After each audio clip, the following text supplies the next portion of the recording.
everyone, it's Mr. Hollywood, and today is day 78 of my 200-day posting streak goal.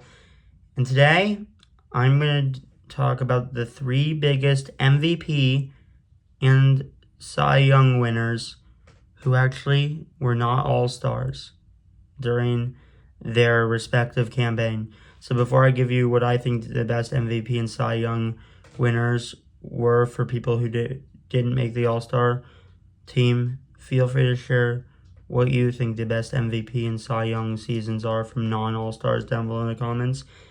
And let's begin. So for Cy Young's, number 3, I'm going to go with Johan Santana in 2004.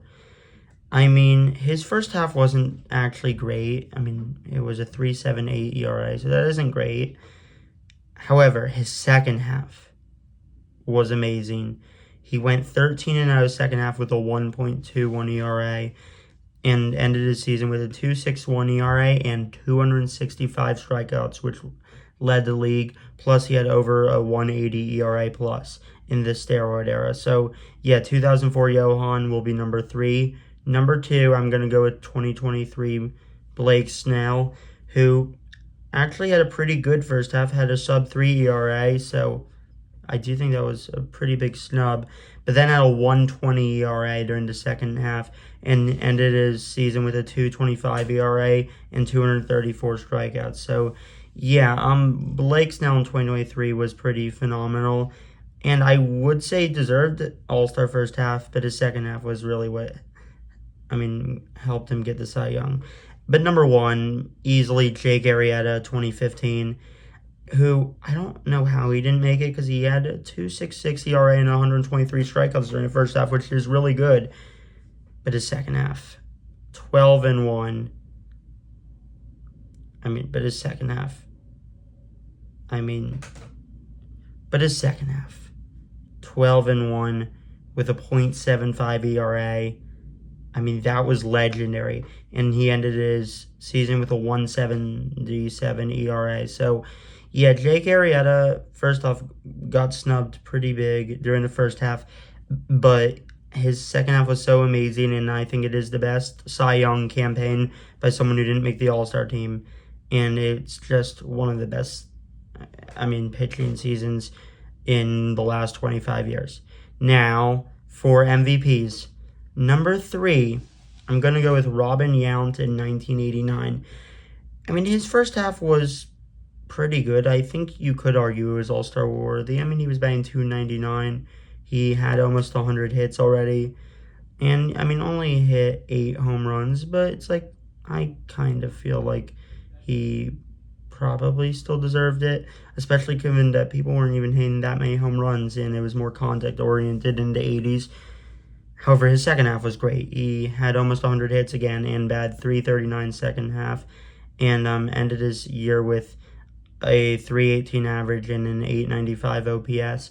So, yeah, I do think Robin Yount probably deserved it first half, but his second half was great, and I think it is the third best MVP campaign by someone who didn't win the MVP. Number 2, I'm going to go with Bryce Harper. Bryce Harper's first half was borderline All-Star worthy. It was just under 900 OPS and 15 home runs in just 68 games because he missed some time due to injuries. But his second half was legendary. He had an 1188 OPS during the second half, ended his season with a 319 average and a 1094 OPS, 429 slugging, or 429 on base. 429 slugging isn't even all that.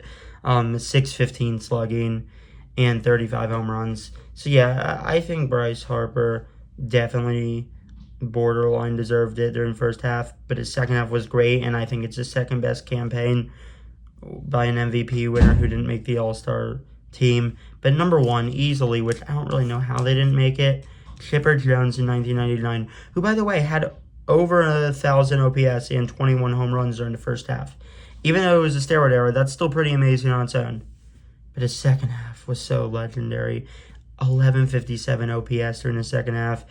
Ended his season with 45 home runs, 25 stolen bases, a 319 average, 441 on base, 631 slugging, and 1074 OPS.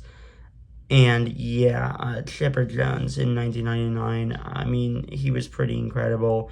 I mean, Chipper Jones is one of the greatest third basemen of all time and had an amazing career, but I mean, his MVP year in 1999 was pretty special, and I think it's the best MVP season by an MLB player who didn't make the All-Star team. Now, thanks for watching. Feel free to share what you think the best MVP and Cy Young winners are by people who didn't make the All-Star team down below in the comments. And this is day 78 of my 200-day posting streak goal. Now, thanks for watching, and peace out.